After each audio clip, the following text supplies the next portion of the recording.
एक कदम ईश्वर की ओर।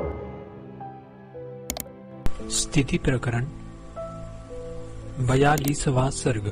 अनंत शक्ति ब्रह्म के वासना की घनता के क्रम से जीव भाव क्रम का वर्णन।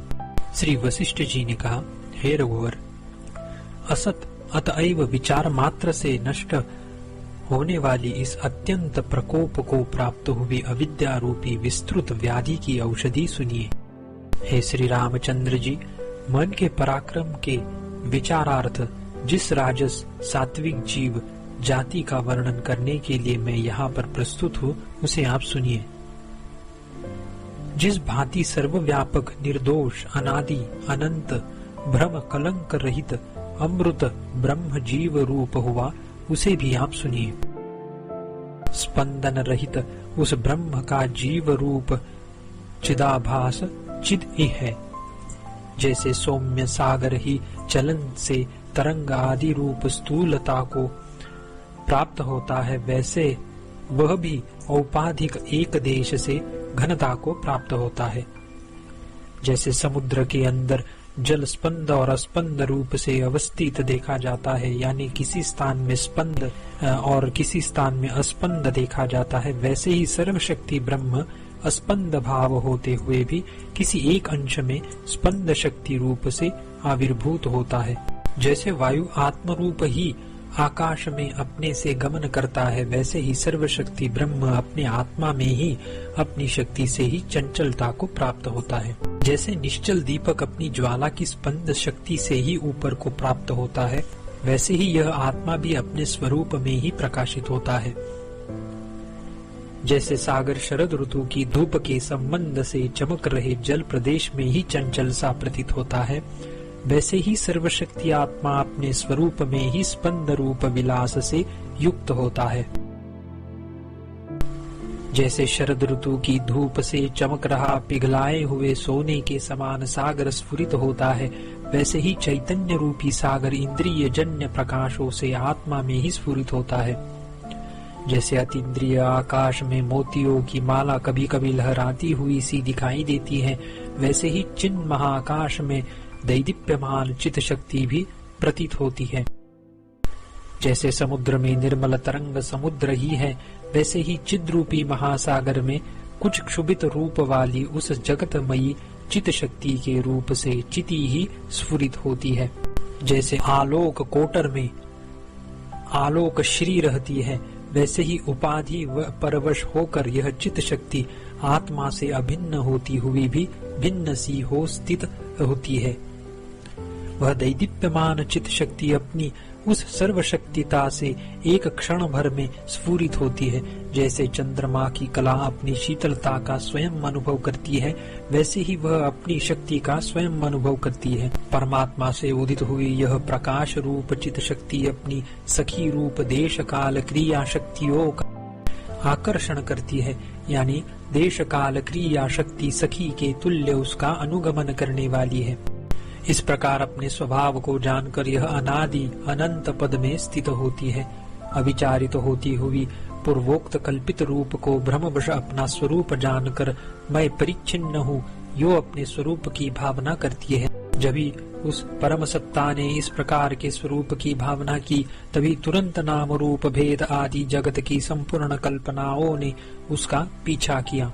सद्रूप आत्मा से पृथक कल्पना अवस्तु ही है, इसीलिए जैसे महासागर से व्यतिरिक्त लहरी महासागर रूप ही है, वैसे ही शीघ्र परमात्मा में प्राप्त हुई अनंत कल्पना चित ही है।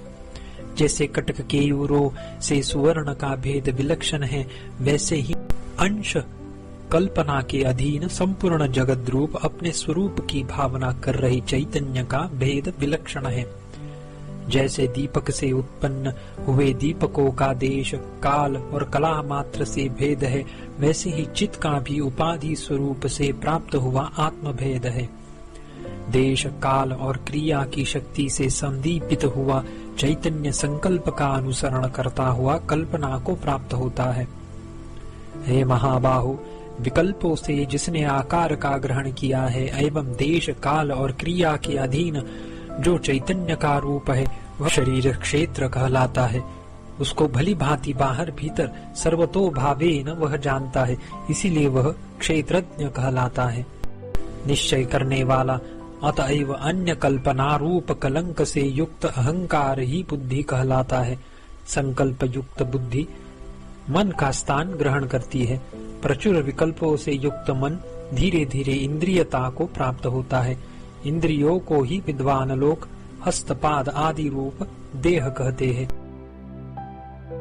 यह शरीर लोक में जाना जाता है, उत्पन्न होता है और जीवित रहता है। इस प्रकार संकल्प वासना रूपी रस्सी से परिवेष्टित और विविध दुखों से व्याप्त जीव ही क्रम से बाह्य पदार्थों के चिंतन की सामर्थ्य को प्राप्त होता है। हे महाबाहो, विकल्पों से जिसने आकार का ग्रहण किया है एवं देश काल और क्रिया के अधीन जो चैतन्य का रूप है वह क्षेत्रज्ञ कहलाता है। जैसे फल पाकवश क्रमशः रूप रसादि गुणों के परिवर्तन से ही अन्य रूपता को प्राप्त होता है, आकृति से अन्य रूपता को प्राप्त नहीं होता, वैसे ही क्षेत्रज्ञ भी अविद्या रूप मल के परिपाकवश विलक्षणता को प्राप्त होता है। अपरिणामी चित्त स्वभाव से विलक्षणता को प्राप्त नहीं होता। जीव अहंकारता को प्राप्त होता है, अहंकार बुद्धिता को प्राप्त होती है, बुद्धि संकल्प विकल्प जालों से पूर्ण चित्तता को प्राप्त होती है। चित्त स्त्री पुरुष पुत्र आदि के शरीराकार के ग्रहण में यानी तदाकार वृत्ति द्वारा संस्कार रूप से धारण में तत्पर संकल्प विकल्पमय एवं सफल और विफल मनोरथों से परिच्छिन्न तुच्छ विषयों में आसक्त होता है। जैसे गोएं मदोन्मत्त सांड के पीछे पीछे दौड़ती है और जैसे नदियां सागर की ओर दौड़ती है, वैसे ही इच्छा आदि शक्तियां दोष के लिए ही चित्त का अनुगमन करती है। इस प्रकार राग द्वेष आदि शक्ति संपन्न मन शाखा प्रशाखा रूप से अभिमान की वृद्धि होने के कारण घन अहंकारता को प्राप्त होकर रेशम के कीड़े के समान स्वेच्छा से बंधन को प्राप्त होता है। बंशी जाल आदि फंदों से अपने शरीर को मृत्यु के लिए प्राप्त कर रही मछली आदि की तरह अपने संकल्पों के अनुसंधान से कष्टकारी बंधन को स्वयं प्राप्त होकर मन इस लोक में परिताप को प्राप्त होता है। मैं बंधा हूँ, इसे परमार्थ सत्य समझता हुआ धीरे धीरे पारमार्थिक आत्मरूप का त्याग करता हुआ यानी स्वप्न में भी आत्मरूप का विचार न करता हुआ जगत रूपी जंगल की राक्षसी के तुल्य जन्म मरण आदि रूप भ्रांति परंपरा की उत्पत्ति करता है। स्वयं संकल्पित शब्द आदि विषय रूप ईंधन से युक्त राग आदि रूप ज्वालाओं के मध्य में स्थित मन श्रृंखलाओं से बंधे हुए सिंह के समान बड़ी विवशता को प्राप्त होता है। वासनावश विहित निषिद्ध रूप विविध कर्मों की कर्तुता का बड़े प्रयत्न से संपादन करता हुआ तथा नाना योनि रूप नरक आदि दुर्दशाओं को और आगे कही जाने वाली एकमात्र अपनी इच्छा से रचित मनन आदि दशाओं को प्राप्त हो रहा मन बड़ी विवशता को प्राप्त होता है। कहीं पर वह मन कहा गया है, वह कहीं पर बुद्धि, कहीं पर ज्ञान तथा कहीं पर क्रिया कहा गया है, कहीं पर अहंकार, कहीं पर पर्युष्टक, कहीं पर प्रकृति तथा कहीं पर माया नाम से उसकी कल्पना हुई है। कहीं पर वह मल कहा गया है, कहीं पर माया नाम से उसकी कल्पना हुई है, कहीं पर कर्म रूप से स्थित है, कहीं पर बंध नाम से प्रसिद्ध है और कहीं पर चित्त नाम से पुकारा गया है, कहीं पर अविद्या नाम से और कहीं पर इच्छा रूप से अवस्थित है।